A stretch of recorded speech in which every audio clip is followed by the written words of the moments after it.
बिस्मिल्लाहिर्रहमानिर्रहीम अस्सलाम वालेकुम। आज का हमारा टॉपिक होगा टाइप ऑफ केसेस और उसके बाद जो है वो एक्सप्लेनेशन अबाउट पोजेसिव। साथ साथ मैंने शॉर्टली बता दिया है कहाँ कहाँ यूज़ होता है। ज़्यादा एग्जैजरेट नहीं किया हुआ मैंने ग्रामर को, क्योंकि वो जो एग्जाम्पल वगैरह है वो आप खुद बनाएं। अब यहाँ पर टाइप ऑफ केसेस में सबसे पहला केस कौन सा है? यहाँ पर टाइप ऑफ केसेस में सबसे पहला है नोमिनेटिव केस, फिर है पोजेसिव, ठीक है। नोमिनेटिव मतलब फाइली जो कि एज एन सब्जेक्ट आए, ऑब्जेक्टिव जो कि एज एन ऑब्जेक्ट आए, ठीक है, मफूली। अगर कंपैरिजन हो किसी जगह पे, जैसे he is better than me, गलत, he is better than I. जब भी कंपैरिजन करना है तो दोनों चीज़ों को सेम रख के करना है। अगर आप ही को यूज़ कर रहे हो एज अ सब्जेक्ट, तो जो एंड पे लेके आओगे वो भी आपको एज अ सब्जेक्ट लेना होगा। उसके बाद आ जाता है पोजेसिव केस, उसकी तो नेक्स्ट एक्सप्लेनेशन हो जाएगी। ऑब्जेक्टिव केस यानी मफूली केस, इसको कहाँ कहाँ यूज़ करना है?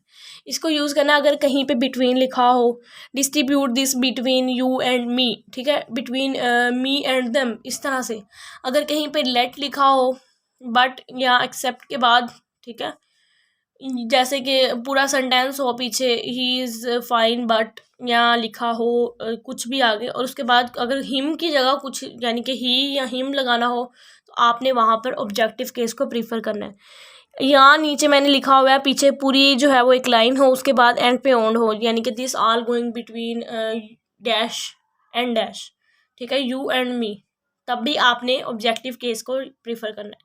कंपैरिजन में देन के बाद भी आप ऑब्जेक्टिव केस को प्रीफर कर सकते हैं, लेकिन कब? जब देन के बाद आल या बोथ, इन दोनों में से एक वर्ड आए। वैसे तो हम जो है वो देन के बाद दोनों लगा सकते हैं। जैसे यहाँ पे मैंने एक सेंटेंस लिखा है, he love you more than I. यहाँ पे ही और आई दोनों ही सब्जेक्ट हैं, और ये दोनों किसे प्यार करते हैं? यू को। लेकिन ही लव वो ज़्यादा प्यार करता है, लेकिन अगर मैं आई की जगह मी कर दूँ तो देखिए सेंटेंस की सेंस चेंज हो रही है। यानी कि वो प्यार करता है तुम्हें भी और मुझे भी, लेकिन तुम्हें वो ज़्यादा करता है, ठीक है। इस तरह से जो है वो आपने देखना है। अगर आप ऑब्जेक्टिव केस लगाओगे तो वो एक ही ऑब्जेक्ट दोनों को हैंडल करेगा। नेक्स्ट हमारे पास आ जाते हैं पोजेशन, यानी कि किस तरह से हम जो है वो एपोस्ट्रोफी वगैरह, इसका क्वेश्चन जो है वो मस्ट आता है। तो आप पहले देखें, अगर आपके पास दो नाउन है, जैसे डाटर ऑफ अकबर, तो आप दूसरे नाउन को पहले लिख लें, उसके साथ एपोस्ट्रोफी एस, और उसके बाद पहला लिख लें, यानी कि अकबर्स डॉटर, ठीक है। समटाइम ऐसा होता है कि जो दूसरा होता है, जैसे यहाँ पे बॉयज़ हो, ठीक है, या आप लिख लें, यहाँ पर कुछ भी आप लिख सकते हैं, पेन ऑफ बॉयज़, इस तरह से कर लें। तो तब आप जो है वो एपोस्ट्रोफी एस की बजाय जो है वो सिर्फ एपोस्ट्रोफ लगा दें, क्योंकि यहाँ पे हिसिंग साउंड बहुत ज़्यादा हो जाएगी।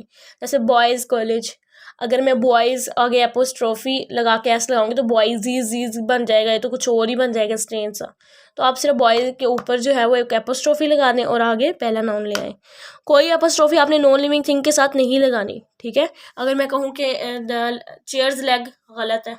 अगर मैं कहूँ कि, या मैं कह दूँ कि टेबल्स लेग, गलत है, ठीक है। लेकिन यहाँ पे एक्सेप्शन है, अगर आप उसको पर्सोनीफाई कर रहे हो, एज एन आप लेके आ रहे हो उसे, एज एन जो है वो इसके अंदर एक रूह फूक दिए, जैसे कि पोइट्री में होता है कि कुछ नॉन लिविंग थिंग्स को आप पर्सोनीफाई कर देते हैं, कि उनके अंदर जान फूक देते हैं, कि आप समझते हैं कि ये भी इंसानों वाले काम कर सकते हैं, ठीक है, तब उस सेंस में आप लगा सकते हैं।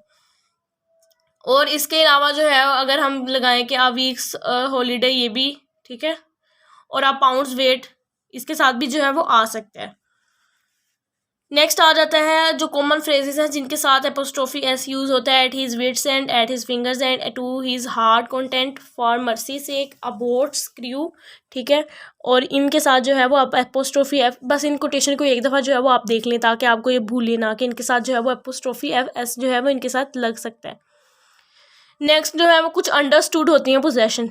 जैसे अगर मैं कहूँ I am at my uncle's, यानी कि मैं अपने अंकल्स के हूँ, ठीक है, कहाँ हूँ? उनके घर ही हो सकता हूँ। अगर मैं कहूँ अंकल्स लेग, अंकल की टांगों पे हूँ, ठीक है। अगर मैं कहूँ अंकल्स जो है वो आर्म्स, क्या अंकल के बाजुओं पे हूँ। अगर मैं कहूँ अंकल्स आईज, तो क्या मैं अंकल की आंखों पे बैठा हूँ? ये रूहानी बातें छोड़ दें, आपको फ़ौरन समझ जाना चाहिए अंकल्स लिखा हुआ है, या वहाँ पे मिस्टर चिप्स के अंदर जो है वो अक्सर एट मिस्टर विकेट्स इस तरह से लिखा होता है, तो आपने फ़ौरन गैस कर लेना उसका घर। या बेकर्स लिखा हो तो आपने समझ लेना कि बेकर्स की तो शॉप ही होती है, ठीक है। कुछ अंडरस्टूड भी होती हैं, कुछ इस तरह के सेवरल वर्ड्स होते हैं जिनको मिला के फिर बताते हैं। जैसे ब्रदर इन लॉ, ठीक है, ब्रदर इन लॉ के बारे में कुछ बताना है, उसकी कुछ मलकियत बतानी है, तो आप ब्रदर्स इन लॉ करोगे तो गलत हो जाएगा, ठीक है। अगर ब्रदर के साथ एपोस्ट्रोफी एस लगाओगे तो ये गलत हो जाएगा, आपने ऐसा नहीं करना। ठीक है, जैसे कमांडर इन चीफ है तो उसके बाद लगाना है ऑर्डर। ठीक है, 2 और मोर नाउन अगर इस तरह से हो, खालिद, अली, असलम, और सिर्फ एंड वाले के साथ एपोस्ट्रोफी और आगे कुछ चीज़ की मलकियत जाहिर की हो, इसका मतलब ये है कि तीनों ही उस शॉप के जो है वो मालिक हैं, एक ही शॉप होगी। देखें आप इसका अंदाज़ा एंड से भी लगा सकते हैं कि शॉप के बाद जो है वो एस नहीं लगाया गया। लेकिन अगर खालिद, अली और असलम तीनों के आगे एपोस्ट्रोफी एस हो और उसके बाद शॉप के आगे भी एस हो, तो इससे आपने समझ जाना है कि तीनों की दुकानें हैं लेकिन अलग अलग दुकानें हैं। ठीक है, और उसके अलावा ये तो सबको पता है डबल एपोस्ट्रोफी जो है ये गलत होती है। माई वाइफ्स ब्रदर्स गेस्ट गलत होगा। द गेस्ट एक जो है वो आप स्टार्ट में ले आए, the guest of my wife's brother. जो स्ट्रॉन्ग है उसे एपोस्ट्रोफ में रहने दें और जो वीक है उसको हटा के उसको मेन में ले आए। और यहाँ पर अगर हम एप्लीकेशंस और लेटर वगैरह लिखते होते थे, यूअर्स लवली सन या यूअर्स ओबीडियंटली, हम पहले यहाँ कोमा लगाते थे, लेकिन वो गलत होता है। जब इस तरह के वो हर, यूअर, देयर, आर, तो आपने उनके बाद जो है वो एपोस्ट्रोफी नहीं लगाना, जस्ट एस लगा देना है। याद रख लें, अभी अपने जहन में जो है वो पॉइंट फिट करते रहें, कब एस लगाना है, कब अकेला ही एपोस्ट्रोफ लगाना है। अभी मैंने बताया अगर जो है वो दूसरा नाउन प्लूरल हो तो सिर्फ एपोस्ट्रोफ लगाना है, और अगर जो है वो इनमें से हो कोई तो सिर्फ एस लगाना है। आगे आ जाती है कुछ पेक्युलरिटी, यानी कि अजीब चीज। Picture of my father. अब ये एपोस्ट्रोफ और ऑफ में क्या फ़र्क आ जाता है? अगर ऑफ हो तो इसका मतलब ये है कि मेरे बाप की खुद की तस्वीर है। अगर मैं कहूँ माई फादर्स पिक्चर, तो ये भी हो सकता है कि मेरा बाप उस तस्वीर का जो है उसकी मलकियत में है, शायद उसने खुद ड्रॉ की हो। ठीक है, यानी कि कुछ इस तरह की चीज़ें कि जो नेचर बाय नेचर किसी की भी हो सकती हैं, उनके साथ आप एपोस्ट्रोफ ना लगाएं। ठीक है, जैसे डिफीट ऑफ आर्मी हो सकता है डिफीट ऑफ एनिमी, या दुश्मनों की हो सकती है शिकस्त, या आर्मी की हो सकती है। स्टार्ट होने से पहले तो किसी को नहीं पता, तो यहाँ पर आर्मीज डिफीट लगाना गलत होगा। मेंशन ऑफ मी, मेरा तस्करा, मैं क्या अपना तस्करा की जो है वो खुद मलकियत रखती हूँ? नहीं ना। तो यहाँ पर माई मेंशन, माई लीव, ये करना गलत होगा। मेंशन ऑफ मी, मेरा तस्करा, लीव ऑफ मी। ठीक है, और यहाँ पर एक पेयर है, अगर कहीं पे वन लिखा हो, one is doing one's work, यानी कि कोई एक अपना काम कर रहा है, लेकिन अगर एवरीवन लिखा हो और आगे आपको जो है वो मलकियत में कुछ चाहिए हो, तो आपने हीज और हर में से किसी एक को लगाना है। अच्छा, ये बहुत इंपॉर्टेंट है, सोशल मीडिया में इसको काफ़ी जो है वो गलत किया होता है कि कहीं पे जो है वो इट्स लिखा होता है कोमा लगा के, कहीं पे उसे पोजेशन कर देते हैं, कहीं पे उसे इट इज़ की सेंस में ले जाते हैं। आपने याद रखना है यहाँ पर ऑपोजिट है। अगर पोजेशन लगा के ऐसा हो तो इसका मतलब है इट इज़, लेकिन अगर पोजेशन नहीं है, खाली ऐसा भी मैंने बताया ये इसी की कैटेगरी में खाली एस है। अगर इनमें से किसी जो है वो प्रोनाउन के साथ अगर हम खाली एस लगाएं तो वो पोजेशन बन जाती है। नेक्स्ट है रिफ्लेक्सिव और एम्फेटिक प्रोनाउन का जो है वो एक डिफरेंस दिखाया गया है। दोनों में सेल्फ सेल्फ मतलब हिमसेल्फ, हर सेल्फ। ठीक है, रिफ्लेक्सिव नाउन तो होता है उस चीज़ को बजाते खुद दिखाने के लिए, और ये इम्फेटिक जो है प्रोनाउन ये एज अ ज़्यादा तो इम्फेसिस के लिए होता है, और ये सेंटेंस के एंड पर होता है। ठीक है, ये कहाँ पर इस्तेमाल करना है? ये वहाँ पर इस्तेमाल करना जहाँ पर कोई ऑब्जेक्ट ना हो। जैसे मैं कहूँ ही इंजॉयड द पार्टी, अगर मैं कहूँ हिमसेल्फ तो वो इम्फेटिक की कैटेगरी में आ जाएगा। अगर मैं कहूँ ही दे इंजॉयड देमसेल्फ, कोई ऑब्जेक्ट नहीं है, तो इसका मतलब वो रिफ्लेक्सिव है। ठीक है, यानी कि उन्होंने खुद ही एंजॉय किया।